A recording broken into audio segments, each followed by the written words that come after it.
Hi hello ನಮಸ್ತೆ ಎಲ್ಲರಿಗೂ info media ಜಗತ್ತು ಚಾನಲಿನ ಮತ್ತೊಂದು ವಿಡಿಯೋಗೆ ಸ್ವಾಗತ ಸುಸ್ವಾಗತ.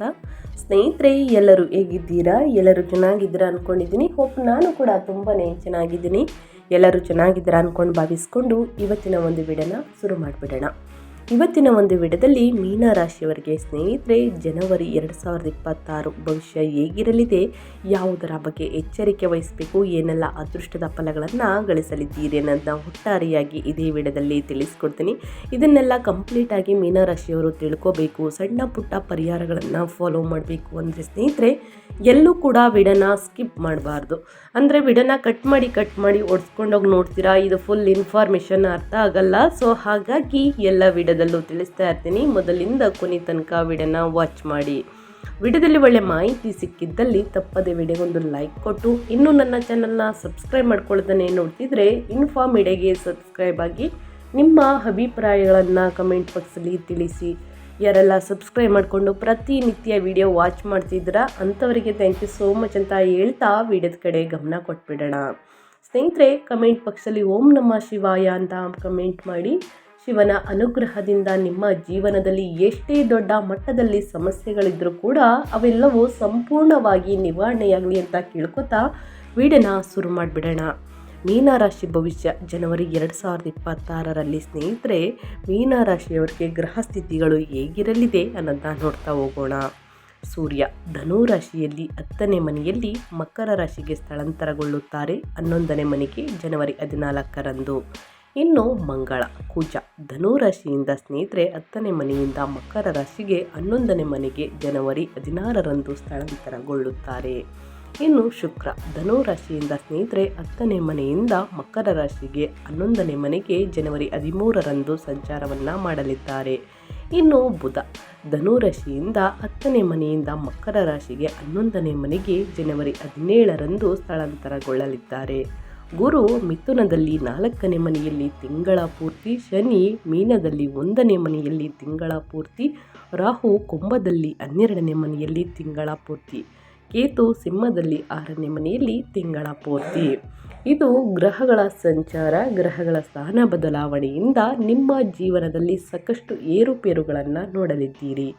ಯಾವುದರ ಬಗ್ಗೆ ಮುನ್ನೆಚ್ಚರಿಕೆಗಳನ್ನು ತೆಗೆದುಕೊಳ್ಬೇಕು, ಏನೆಲ್ಲ ಅದೃಷ್ಟದ ಫಲಗಳನ್ನು ಗಳಿಸಲಿದ್ದೀರಿ ಅನ್ನೋದನ್ನ ಇವಾಗ ಒಂದೊಂದಾಗಿ ತಿಳಿಸ್ಕೊಡ್ತಾ ಹೋಗ್ತೀನಿ. ಎಲ್ಲೂ ಕೂಡ ಸ್ಕಿಪ್ ಮಾಡಬೇಡಿ. ಈ ಅದೃಷ್ಟ ರಾಶಿ ನಿಮ್ಮ ಕುಟುಂಬದಲ್ಲಿ ಮತ್ತು ನಿಮ್ಮ ಸ್ನೇಹಿತರಲ್ಲಿ ಇದ್ದರೆ ತಪ್ಪದೆ ಅವ್ರಿಗೂ ಕೂಡ ಈ ವಿಡಿಯೋವನ್ನು ಶೇರ್ ಮಾಡಿ. ನಿಮ್ಮ ಕಡೆಯಿಂದ ಅವರ ಅದೃಷ್ಟ ಭವಿಷ್ಯವನ್ನು ತಿಳ್ಕೊಂಡಂಗಾಗುತ್ತೆ. ಓಕೆ, ಮೀನರಾಶಿಯವರಿಗೆ ಜನವರಿ 2026 ಮಾಸಿಕ ರಾಶಿ ಭವಿಷ್ಯ ಹೇಗಿರಲಿದೆ ಅಂದರೆ, ಜನವರಿ ನಿಮ್ಮನ್ನು ಗಂಭೀರ ಮತ್ತು ಜವಾಬ್ದಾರಿಯುತ ಮನಸ್ಥಿತಿಯಲ್ಲಿ ಇರಿಸುತ್ತದೆ. ಜೀವನವನ್ನು ನಿಮ್ಮನ್ನು ಪ್ರಬುದ್ಧರಾಗಲು, ನಿಧಾನಗೊಳಿಸಲು ಮತ್ತು ಸ್ಪಷ್ಟತೆಯೊಂದಿಗೆ ವರ್ತಿಸಲು ಕೇಳುತ್ತಿದೆ ಎಂದು ನೀವು ಭಾವಿಸಬಹುದು. ಸ್ನೇಹಿತರೆ, ನಿಮ್ಮ ರಾಶಿಯಲ್ಲಿರುವಂತಹ ಲಗ್ನ ಶನಿಯು ನಿಮ್ಮ ಕರ್ತವ್ಯಗಳು, ನಿಮ್ಮ ಇಮೇಜ್ ಮತ್ತು ನಿಮ್ಮ ಜೀವನದ ದಿಕ್ಕಿನ ಬಗ್ಗೆ ನಿಮಗೆ ಹೆಚ್ಚು ಅರಿವು ಮೂಡಿಸುತ್ತಾನೆ. ತಿಂಗಳ ಮೊದಲಾರ್ಧದಲ್ಲಿ ವೃತ್ತಿ ಜೀವನದ ವಿಷಯಗಳು ಗಮನ ಸೆಳೆಯುತ್ತವೆ. ಕಾರ್ಯಕ್ಷಮತೆಯ ಒತ್ತಡವನ್ನು ನೀವು ಅನುಭವಿಸಬಹುದು, ಆದರೆ ಅದೇ ಸಮಯದಲ್ಲಿ ನಿಮ್ಮ ಪ್ರಯತ್ನಗಳು ಗುರುತಿಸಲಾಗುತ್ತಿದೆ ಸ್ನೇಹಿತರೆ ಎಂದು ನೀವು ಗ್ರಹಿಸಬಹುದು. ಜನವರಿ ಮಧ್ಯದ ನಂತರ ಗಮನವು ನಿಧಾನವಾಗಿ ಲಾಭ, ಸಾಮಾಜಿಕ ಸಂಪರ್ಕಗಳು ಮತ್ತು ದೀರ್ಘಕಾಲೀನ ಗುರಿಗಳ ಕಡೆಗೆ ಬದಲಾಗುತ್ತದೆ. ನೀವು ಭಾವನಾತ್ಮಕವಾಗಿ ಬಲಶಾಲಿಯಾಗಿ ಮತ್ತು ನೀವು ಎಲ್ಲಿದ್ದೀರಿ ಎಂಬುದರ ಬಗ್ಗೆ ಹೆಚ್ಚು ಸ್ಥಿರವಾಗಿರುತ್ತೀರಿ ಅಂತಲೇ ಹೇಳಬಹುದು. ಸ್ನೇಹಿತರೆ, ಇದು ಒಟ್ಟಾರೆ ಭವಿಷ್ಯ. ಇವಾಗ ಒಂದಾಗಿ ತಿಳಿಸ್ಕೊಡ್ತೀನಿ. ಯಾವ ದಿನಾಂಕದಂದು ಯಾವುದರ ಬಗ್ಗೆ ಎಚ್ಚರಿಕೆ ವಹಿಸಬೇಕು ಅನ್ನೋದನ್ನ ಇವಾಗ ತಿಳಿಸ್ಕೊಡ್ತಾ ಹೋಗ್ತೀನಿ. ಇವಾಗೆಲ್ಲೂ ಕೂಡ ವಿಡಿಯೋನ ಸ್ಕಿಪ್ ಮಾಡಬೇಡಿ.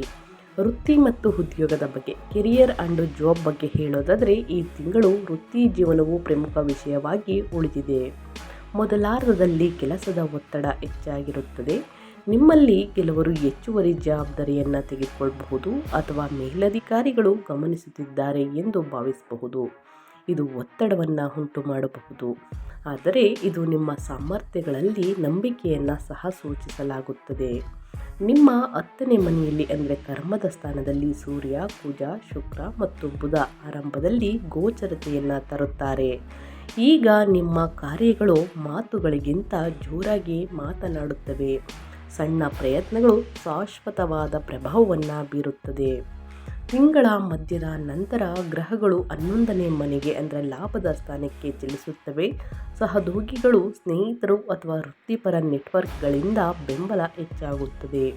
ನೀವು ಬಹುಮಾನಗಳು, ಮೆಚ್ಚುಗೆ ಅಥವಾ ನೀವು ಮೌನವಾಗಿ ಕೆಲಸ ಮಾಡುತ್ತಿದ್ದ ಗುರಿಗಳ ಕಡೆಗೆ ಪ್ರಗತಿಯನ್ನು ಕಾಣಬಹುದು. ಸಲಹೆ ಬಗ್ಗೆ ತಿಳಿಸ್ಕೊಡಿ ಅಂದರೆ ಸ್ಥಿರವಾಗಿರಿ. ಪ್ರಯತ್ನ ಪ್ರಾಮಾಣಿಕವಾಗಿದ್ದಾಗ ಮನ್ನಣೆ ಸ್ವಾಭಾವಿಕವಾಗಿ ಬರುತ್ತದೆ ಸ್ನೇಹಿತರೆ. ಇನ್ನು ಅದೇ ರೀತಿ ಹಣಕಾಸಿನ ಬಗ್ಗೆ ಹೇಳೋದಾದರೆ ನಿಮ್ಮ ಆರ್ಥಿಕ ಸ್ಥಿತಿ ಹೇಗಿರಲಿದೆ, ನಿಮ್ಮ ಫೈನಾನ್ಸ್ ಬಗ್ಗೆ ಹೇಳೋದಾದರೆ ಏನೆಲ್ಲ ಬದಲಾವಣೆಯನ್ನು ನೋಡಲಿದ್ದೀರಿ, ಯಾವುದರ ಬಗ್ಗೆ ಮುನ್ನೆಚ್ಚರಿಕೆಗಳನ್ನು ತೆಗೆದುಕೊಳ್ಬೇಕು ಅನ್ನೋದನ್ನ ನೋಡೋದಾದರೆ ಮೀನರಾಶಿಯವರಿಗೆ ಹಣಕಾಸಿನ ವಿಷಯಗಳು ಕ್ರಮೇಣ ಸುಧಾರಿಸುತ್ತವೆ. ಮೊದಲಾರ್ಧದಲ್ಲಿ ಮನೆ, ಕುಟುಂಬ ಅಥವಾ ಜವಾಬ್ದಾರಿಗಳಿಗೆ ಸಂಬಂಧಿಸಿದ ಖರ್ಚುಗಳು ಬರಬಹುದು. 4ನೇ ಮನೆಯಲ್ಲಿರುವ ಗುರು ಸೌಕರ್ಯ, ಆಸ್ತಿ ಅಥವಾ ಭಾವನಾತ್ಮಕ ಅಗತ್ಯಗಳಿಗಾಗಿ ಖರ್ಚುಗಳನ್ನು ಹೆಚ್ಚಿಸಬಹುದು ಸ್ನೇಹಿತರೆ. ತಿಂಗಳ ಮಧ್ಯದ ನಂತರ ಆದಾಯದ ಅವಕಾಶಗಳು ಹೆಚ್ಚಾಗುತ್ತವೆ. ಕೆಲಸ, ಸಂಪರ್ಕಗಳು ಅಥವಾ ಇಂದಿನ ಪ್ರಯತ್ನಗಳ ಮೂಲಕ ಲಾಭಗಳು ಸೂಚಿತವಾಗಿವೆ. ಉಳಿತಾಯ ಮತ್ತು ಭವಿಷ್ಯದ ಆರ್ಥಿಕ ಯೋಜನೆಯನ್ನು ಪರಿಶೀಲಿಸಲು ಇದು ಉತ್ತಮ ಸಮಯ ಅಂತಲೇ ಹೇಳಬಹುದು. 12ನೇ ಮನೆಯಲ್ಲಿರುವಂತಹ ರಾಹು ಅನಗತ್ಯ ಖರ್ಚುಗಳು ಅಥವಾ ಗುಪ್ತ ವೆಚ್ಚಗಳ ಬಗ್ಗೆ ಎಚ್ಚರಿಕೆ ನೀಡುತ್ತಿದ್ದಾರೆ. ಸಲಹೆ ಬಗ್ಗೆ ಹೇಳೋದಾದರೆ ನಿಮ್ಮ ಹಣಕಾಸಿನ ಬಗ್ಗೆ ಪ್ರಜ್ಞಾಪೂರ್ವಕವಾಗಿ ಉಳಿತಾಯ ಮಾಡಿ ಮತ್ತು ಆತುರದ ಖರ್ಚುಗಳನ್ನು ಆದಷ್ಟು ತಪ್ಪಿಸಿ ಒಳಿತಾಗಲಿದೆ ಸ್ನೇಹಿತರೆ. ಇನ್ನು ಅದೇ ರೀತಿ ಕುಟುಂಬ ಮತ್ತು ಸಂಬಂಧಗಳ ಬಗ್ಗೆ ಹೇಳೋದಾದರೆ ಏನೆಲ್ಲ ಬದಲಾವಣೆಯನ್ನು ನೋಡಲಿದ್ದೀರಿ, ಯಾವುದರ ಬಗ್ಗೆ ಮುನ್ನೆಚ್ಚರಿಕೆಗಳನ್ನು ತೆಗೆದುಕೊಳ್ಬೇಕು ಅನ್ನೋದನ್ನ ನೋಡ್ತಾ ಹೋಗೋಣ. ಕುಟುಂಬ ಜೀವನವು ಭಾವನಾತ್ಮಕವಾಗಿ ಮಹತ್ವದಾಗಿದೆ ಸ್ನೇಹಿತರೆ. ಪೋಷಕರು ಅಥವಾ ಮನೆಯ ವಿಷಯಗಳ ಬಗ್ಗೆ ನೀವು ಹೆಚ್ಚು ಜವಾಬ್ದಾರಿಯನ್ನು ಅನುಭವಿಸಬಹುದು. 4ನೇ ಮನೆಯಲ್ಲಿರುವಂತಹ ಗುರು ಭಾವನಾತ್ಮಕ ಬೆಂಬಲವನ್ನು ಪ್ರೋತ್ಸಾಹಿಸುತ್ತಾನೆ, ಆದರೆ ಅದು ನಿಮ್ಮನ್ನು ಸೂಕ್ಷ್ಮವಾಗಿಸಬಹುದು. ನಿಮ್ಮ ರಾಶಿಯಲ್ಲಿರುವಂತಹ ಶನಿಯು ನಿಮ್ಮನ್ನು ಗಂಭೀರವಾಗಿ ಅಥವಾ ಮೀಸಲು ಇರುವಂತೆ ಮಾಡಬಹುದು. ಪ್ರೀತಿ ಪಾತ್ರರು ನೀವು ಏನನ್ನು ಅನುಭವಿಸುತ್ತಿದ್ದೀರಿ ಎಂಬುದನ್ನು ಯಾವಾಗಲೂ ಅರ್ಥ ಮಾಡಿಕೊಳ್ಳದಿರಬಹುದು. ನಿಮ್ಮನ್ನು ಮೃದುವಾಗಿ ವ್ಯಕ್ತಪಡಿಸುವುದು ಸಹಾಯವನ್ನು ಮಾಡುತ್ತದೆ ಸ್ನೇಹಿತರೆ. ಇನ್ನು ಅದೇ ರೀತಿ ಸಂಬಂಧಗಳಲ್ಲಿ ಪ್ರಯಾಣಕ್ಕಿಂತ ಸ್ಥಿರತೆ ಮುಖ್ಯವಾಗಿದೆ. ಮೇಲ್ನೋಟದ ಸಂವಹನಕ್ಕಿಂತ ನೀವು ಅರ್ಥಪೂರ್ಣ ಸಂಭಾಷಣೆಗಳನ್ನು ಅನುಭವಿಸಬಹುದು. ಅದೇ ರೀತಿ ಸಲಹೆ ಬಗ್ಗೆ ತಿಳಿಸ್ಕೊಡಿ ಅಂದರೆ ನಿಮ್ಮ ಭಾವನೆಗಳನ್ನು ನಿಧಾನವಾಗಿ ಮತ್ತು ಪ್ರಾಮಾಣಿಕವಾಗಿ ಹಂಚಿಕೊಳ್ಳಿ ಸ್ನೇಹಿತರೆ. ನಿಮ್ಮ ವೈವಾಹಿಕ ಜೀವನದಲ್ಲಿ, ಪ್ರೇಮ ಜೀವನದಲ್ಲಿ ಮುಂದಿನ ದಿನಗಳಲ್ಲಿ ಸ್ನೇಹಿತರೆ ಸಾಮರಸ್ಯ ಹೆಚ್ಚಾಗಲಿದೆ, ರೊಮ್ಯಾನ್ಸ್ ಕೂಡ ಹೆಚ್ಚಾಗಲಿದೆ ಸ್ನೇಹಿತರೆ. ಇದಕ್ಕೆಲ್ಲ ಸಮಯ ಬೇಕು ಅಂತ ಹೇಳ್ತಾ ಇನ್ನು ಮುಂದಿನದಾಗಿ ನಿಮ್ಮ ಹೆಲ್ತ್ ಬಗ್ಗೆ ಹೇಳೋದಾದರೆ ಏನೆಲ್ಲ ಬದಲಾವಣೆಯನ್ನು ನೋಡಲಿದ್ದೀರಿ, ಯಾವುದರ ಬಗ್ಗೆ ಮುಂದಿನ ದಿನಗಳಲ್ಲಿ ಎಚ್ಚರಿಕೆ ವಹಿಸಬೇಕು ಅನ್ನೋದನ್ನ ನೋಡ್ತಾ ಹೋಗೋಣ. ಆರೋಗ್ಯಕ್ಕೆ ಎಚ್ಚರಿಕೆಯ ಗಮನ ಬೇಕು.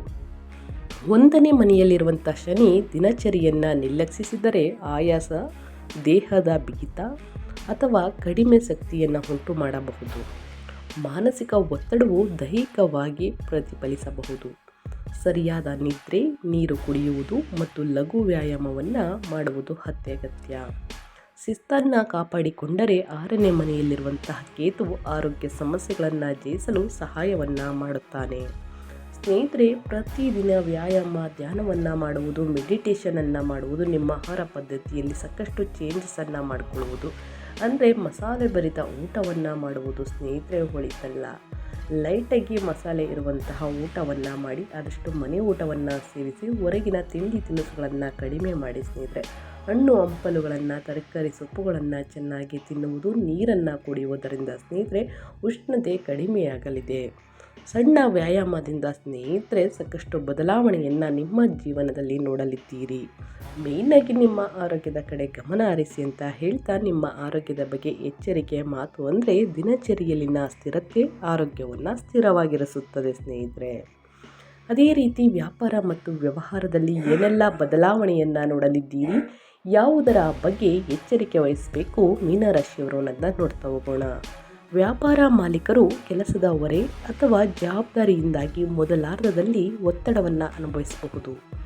ನೀವು ಜನರು, ಗಡುವುಗಳು ಅಥವಾ ಅಧಿಕಾರವನ್ನು ಎಚ್ಚರಿಕೆಯಿಂದ ನಿರ್ವಹಿಸಬೇಕಾಗಬಹುದು. ತಿಂಗಳ ಮಧ್ಯದ ನಂತರ ನೆಟ್ವರ್ಕಿಂಗ್ ಲಾಭವನ್ನು ತರುತ್ತದೆ. ಹಳೆಯ ಸಂಪರ್ಕಗಳು ಅಥವಾ ಉಲ್ಲೇಖಗಳು ಬೆಳವಣಿಗೆಗೆ ಸಹಾಯವನ್ನು ಮಾಡುತ್ತದೆ. ಲಾಭಗಳು ನಿಧಾನವಾಗಿ ಆದರೆ ಸ್ಥಿರವಾಗಿ ಬರಬಹುದು. ವ್ಯವಹಾರದಲ್ಲಿ ಹೂಡಿಕೆಯನ್ನು ಮಾಡ್ಬೋದಾ ಈ ತಿಂಗಳು ಅಂದರೆ ತಿಂಗಳ ಮಧ್ಯದ ನಂತರ ಹೂಡಿಕೆಯನ್ನು ಮಾಡಿ ಸ್ನೇಹಿತರೆ.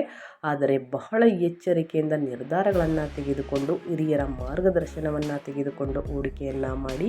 ಯಾರನ್ನೂ ಕೂಡ ಕುರುಡರಾಗಿ ನಂಬೇಡಿ. ಅದು ಫ್ಯಾಮಿಲಿಯಲ್ಲಾಗಲಿ ಸ್ನೇಹಿತರೆ, ಕುಟುಂಬದಲ್ಲಾಗಲಿ ಅಥವಾ ನಿಮ್ಮ ಸ್ನೇಹಿತರಲ್ಲಾಗಲಿ ಹೊರಗಿನವರಾಗಲಿ ಯಾರನ್ನೂ ಕೂಡ ಕುರುಡರಾಗಿ ನಂಬೇಡಿ. ಯೋಚಿಸಿ ನಿರ್ಧಾರಗಳನ್ನು ತೆಗೆದುಕೊಂಡು ಹೂಡಿಕೆಯನ್ನು ಮಾಡಿ. ಆದಷ್ಟು ತಾಳ್ಮೆ ಮತ್ತು ವೃತ್ತಿಪರತೆ ಯಶಸ್ಸನ್ನು ತರುತ್ತದೆ ಅಂತಲೇ ಹೇಳ್ಬೋದು. ಆದಷ್ಟು ತಾಳ್ಮೆಯಿಂದ ನಿರ್ಧಾರಗಳನ್ನು ತೆಗೆದುಕೊಳ್ಳಿ. ಆತುರದ ನಿರ್ಧಾರ ಹೊಳಿತಲ್ಲ ಅಂತ ಹೇಳ್ತಾ ಇನ್ನು ವಿದ್ಯಾರ್ಥಿಗಳ ಬಗ್ಗೆ ತಿಳಿಸ್ಕೊಡ್ತೀನಿ. ನಿಮ್ಮ ಶಿಕ್ಷಣದಲ್ಲಿ ಏನೆಲ್ಲ ಬದಲಾವಣೆಯನ್ನು ನೋಡಲಿದ್ದೀರಿ, ಯಾವುದರ ಬಗ್ಗೆ ಮುನ್ನೆಚ್ಚರಿಕೆಗಳನ್ನು ಮೀನರಾಶಿಯ ವಿದ್ಯಾರ್ಥಿಗಳು ತೆಗೆದುಕೊಳ್ಬೇಕು ಅನ್ನೋದಾದರೆ, ವಿದ್ಯಾರ್ಥಿಗಳು ಗಂಭೀರವಾಗಿ ಮತ್ತು ಗಮನವಿಟ್ಟು ಇರುತ್ತಾರೆ. 1ನೇ ಮನೆಯಲ್ಲಿರುವ ಶನಿ ಶಿಸ್ತನ್ನು ಹೆಚ್ಚಿಸುತ್ತಾನೆ, ಆದರೆ ಆತ್ಮವಿಶ್ವಾಸದ ಕೊರತೆಯನ್ನು ಉಂಟು ಮಾಡಬಹುದು. ಗುರು ಭಾವನಾತ್ಮಕ ಸ್ಥಿರತೆ ಮತ್ತು ತಿಳುವಳಿಕೆಯನ್ನು ಬೆಂಬಲಿಸುತ್ತಾನೆ. ಶಾಂತ ವಾತಾವರಣದಲ್ಲಿ ಅಧ್ಯಯನ ಮಾಡುವುದು ಫಲಿತಾಂಶಗಳನ್ನು ಸುಧಾರಿಸುತ್ತದೆ. ತ್ವರಿತ ಫಲಿತಾಂಶಗಳಿಗಿಂತ ಸ್ಥಿರವಾದ ಪ್ರಯತ್ನದಲ್ಲಿ ನಂಬಿಕೆ ಇಡಿ ಸ್ನೇಹಿತರೆ. ಪ್ರತಿದಿನ ಅಧ್ಯಯನದ ಕಡೆ ಗಮನ ಕೊಡಿ. ಅಧ್ಯಯನಕ್ಕಿಂತ ಮುಂಚೆ ಸ್ನೇಹಿತರೆ ಹನುಮಾನ್ ಚಾಲಿಸವನ್ನು ಪ್ರತಿದಿನ ಓದುವುದು ಬಹಳ ಮುಖ್ಯ. 11 ಬಾರಿ ಅಥವಾ 21 ಬಾರಿ ಹೇಳಿ ಅಧ್ಯಯನದ ಕಡೆ ಸ್ನೇಹಿತರೆ ಗಮನ ಕೊಡಿ. ಖಂಡಿತವಾಗಿಯೂ ಏಕಾಗ್ರತೆ ಆಸಕ್ತಿ ಹೆಚ್ಚಾಗಲಿದೆ ಅಧ್ಯಯನದಲ್ಲಿ. ತಪ್ಪದೆ ಈ ಸಣ್ಣ ಪರಿಹಾರವನ್ನು ಮಾಡಿ ವಿದ್ಯಾರ್ಥಿಗಳು ಉನ್ನತ ಫಲಿತಾಂಶವನ್ನು ಗಳಿಸಲಿದ್ದೀರಿ ಅಂತ ಹೇಳ್ತಾ ಸ್ನೇಹಿತರೆ, ಸಮಸ್ಯೆಗಳಿಗೆ ಅಡೆತಡೆಗಳಿಗೆ ಪರಿಹಾರವನ್ನು ತಿಳಿಸ್ಕೊಡಿ. ಆದಷ್ಟು ಸರಳ ಪರಿಹಾರವನ್ನು ತಿಳಿಸ್ಕೊಡಿ ಅಂದರೆ ಖಂಡಿತವಾಗಿಯೂ ನನ್ನ ಚಾನಲ್ನಲ್ಲಿ ಬರುವಂತಹ ಸಣ್ಣ ಪುಟ್ಟ ಪರಿಹಾರದಿಂದ ದೊಡ್ಡ ಸಮಸ್ಯೆಗಳು ನಿವಾರಣೆಯಾಗಲಿದೆ. ಮೊದಲನೇದಾಗಿ ಮಾರ್ಗದರ್ಶನಕ್ಕಾಗಿ ಗುರುವಾರದಂದು ಓಂ ಗುರುವೇ ನಮಃ ಎಂದು ಮಂತ್ರವನ್ನು ಜಪಿಸಿ. ಆದಷ್ಟು 11-21 ಬಾರಿ ಪಠಿಸಿ. ಶನಿವಾರದ ಸಂಜೆ ದೀಪವನ್ನು ಹಚ್ಚಿ ಶನಿಯ ಒತ್ತಡವನ್ನು ಕಡಿಮೆ ಮಾಡಿ. ನೀರಿನ ಬಳಿ ಅಥವಾ ಧ್ಯಾನದಲ್ಲಿ ಸಮಯ ಕಳೆಯಿರಿ ಸ್ನೇಹಿತರೆ. ವೃದ್ಧರು ಅಥವಾ ನಿರ್ಗತಿಕರಿಗೆ ಸಹಾಯವನ್ನು ಮಾಡಿ. ದೈನಂದಿನ ದಿನಚರಿಯಲ್ಲಿ ಶಿಸ್ತನ್ನು ಕಾಪಾಡಿಕೊಳ್ಳಿ. ಪ್ರತಿದಿನ ಅಥವಾ ಪ್ರತಿ ಮಂಗಳವಾರ ಹನುಮಾನ್ ಚಾಲಿಸವನ್ನು ಓದಿ. ಅಡೆತಡೆಗಳು ಸಂಪೂರ್ಣವಾಗಿ ನಿವಾರಣೆಯಾಗಲಿದೆ. ಆದಷ್ಟು ವಿದ್ಯಾರ್ಥಿಗಳು ಸ್ನೇಹಿತರೆ ಹನುಮಾನ್ ಚಾಲಿಸವನ್ನು ಓದುವುದು ಬಹಳ ಮುಖ್ಯ. ಏಕಾಗ್ರತೆ ಆಸಕ್ತಿ ಹೆಚ್ಚಾಗಲಿದೆ ಅಂತ ಹೇಳ್ತಾ ಈ ಸಣ್ಣ ಪುಟ್ಟ ಪರಿಹಾರವನ್ನು ಮಾಡಿ. ಆದಷ್ಟು ವೃದ್ಧರಿಗೆ, ನಿರ್ಗತಿಕರಿಗೆ, ಬಡವರಿಗೆ ಸಹಾಯವನ್ನು ಮಾಡಿ ಸ್ನೇಹಿತರೆ ಅಂತ ಹೇಳ್ತಾ ನಾನು ವಿಡಿಯೋನ ಎಂಡ್ ಮಾಡ್ತಾ ಇದ್ದೀನಿ. ಇವತ್ತಿನ ಒಂದು ವಿಡಿಯೋದಲ್ಲಿ ಸಂಪೂರ್ಣ ಮಾಹಿತಿ ಸಿಕ್ಕಿದ್ದಲ್ಲಿ ಮೀನರಾಶಿಯವರಿಗೆ ವಿಡಿಯೋಗೆ ಲೈಕ್ ಮಾಡಿ, ಕಮೆಂಟ್ ಮಾಡಿ, ನಿಮ್ಮ ಅಭಿಪ್ರಾಯವನ್ನು ತಿಳಿಸಿ. ನಿಮಗೂ ಮತ್ತು ನಿಮ್ಮ ಕುಟುಂಬಕ್ಕೆ ತುಂಬಾ ಒಳ್ಳೆಯದಾಗಲಿ. ಶನಿದೇವರ ಆಶೀರ್ವಾದ ಸಿಗಲಿ ಅಂತ ಹೇಳ್ತಾ ಮತ್ತೊಂದು ವಿಡಿಯೋ ಜೊತೆ ಮತ್ತೊಂದು ಹೊಸ ಅಪ್ಡೇಟಲ್ಲಿ ಸಿಗ್ತೀನಿ. Thank you for watching.